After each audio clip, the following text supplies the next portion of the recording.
آیت نمبر 121۔ آیت نمبر 121 سے اب غزوہ احد کو بیان کیا جائے گا۔ مختصر سا پس منظر جاننا ضروری ہے کہ سب سے پہلی جنگ مسلمانوں اور کافروں کی 2 ہجری میں ہوئی تھی، رمضان المبارک میں ہوئی تھی۔ مسلمان 313 تھے، وہ 1000 تھے۔ مسلمانوں کو فتح ہوتی ہے۔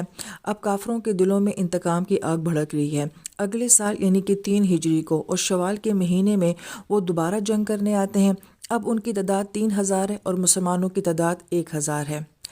پھر یہاں پہ یہ جاننا بہت ضروری ہے کہ جن صورتوں میں، جن آیات میں نبی علیہ السلام کے غزوات سنائے جاتے ہیں تو یہ محض جنگیں نہیں ہوتی ہیں، بلکہ ان غزوات میں آپ علیہ السلام کی سیرت سب سے زیادہ نمایاں نظر آتی ہے، کیونکہ ان جنگوں کے پیچھے بہت ساری قربانیاں ہیں، جذبات ہیں، احساسات ہیں، تو یہ محض جنگیں نہیں ہیں۔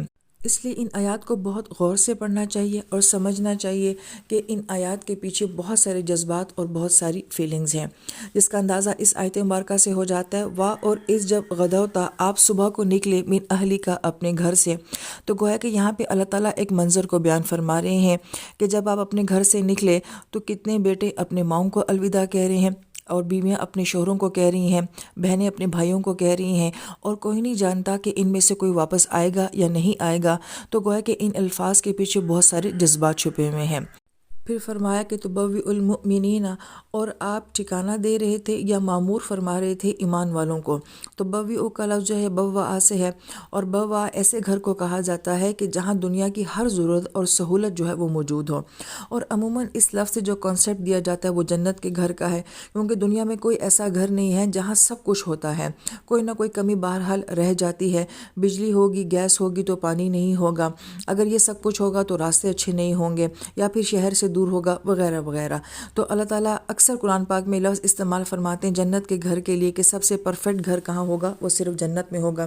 تو گویا کہ یہاں پہ یہ کہا جا رہا ہے کہ ایمان والوں کو جن جگہوں پہ بٹھایا جا رہا تھا، دراصل میں یہ جگہیں اگر یہاں پہ ان کی شہادت ہوتی ہے تو یہی ان کے لیے جنت کے گھر بننے کا ایک ذریعہ ہے۔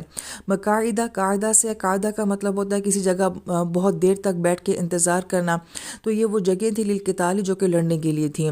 یہاں پہ ہمیں جب آیات میں جذبات نظر آتے ہیں تو ساتھ ساتھ وہ لوگ، ایون ایک غیر ملکی لوگ جنہوں نے نبی علیہ السلام کی سیرت کو لکھا ہے، تو انہوں نے آپ علیہ السلام کو ایک بہترین جرنیل بھی کہا ہے، اور آپ کی جو جنگی اسٹریٹجی ہے، یہ حکمت عملی ہے، اس کو بہت زیادہ بیان کیا ہے کہ کس طرح سے نبی علیہ السلام نے کن کن جگہوں پہ کس کس طرح کی جنگی پلاننگ کی، کہاں پہ آپ نے کس کو بٹھایا، کس کی کیا ڈیوٹی لگائی، اور یہ بہت ہی اہم بات ہے۔ تو گویا کہ یہاں پہ وہ سچویشن بھی بیان کی جا رہی ہے کہ آپ نے ہر صحابی کو اس کی قابلیت کے مطابق جو ہے وہ خاص ذمہ داری دی، اور خاص قسم کے جو مجاہدین تھے ان کو خاص قسم کی جگہوں پہ بٹھایا۔ واللہ سمیع علیم، اور اللہ تعالیٰ کی ذات جو ہے وہ سننے والی بھی ہے اور جاننے والی بھی ہے کہ جب انسان جنگ کرتا ہے تو صرف فزیکلی جنگ نہیں کرتا، بلکہ وہ مینٹلی جنگ بھی کر رہا ہوتا ہے، اور اس کے اندر ایک کشمکش چل رہی ہوتی ہے۔ تو انسان اپنے دل میں نہ جانے اللہ سے کیا باتیں کرتا ہے، اس کے کیا جذبات ہوتے ہیں، میدان جنگ میں انسان کیا سوچتا ہے، جب موت سامنے کھڑی ہوتی ہے تو وہ کن کیفیات سے گزر رہا ہوتا ہے۔ اللہ تعالیٰ فرماتے ہیں کہ ہم سنتے بھی ہیں، ہم جانتے بھی ہیں۔